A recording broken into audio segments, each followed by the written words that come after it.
Bakit ang layo ng SB19? Yung SB, meaning niya, Sound break. Kala ko sangguni ang bayan. Kala ko Starbucks.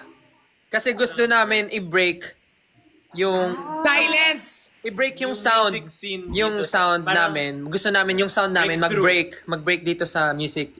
Ah.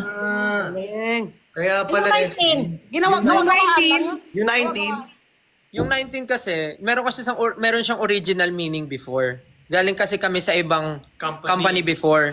Tapos parang pinagsama namin yung Pinagsama mga nila yung country code ng Korea and at Philippines. Eh yung country code ng Korea, 82. Tapos yung Philippines, di ba, 63. So 8 plus 2 plus 6 plus 3, 19. Ay, hindi ko alam may code ang Pilipinas at ang Korea. May iba na. Sa ano, pag number, Di ba pag numbers tayo, plus Talaga, 63, Oo. Kasi 9, ito 1, dito. Ah, sa number, call. Ay, ang talino naman ng nag-isip. galing! Tapos sa Korea, 82. Plus Oo, plus 82 82. Tapos 010 na. Yan ang number ko. Plus 82 is... Kaya pala. O ma, binigay mo na yung number mo dito sa Uy, ano. bibigay mo. Binigay niya na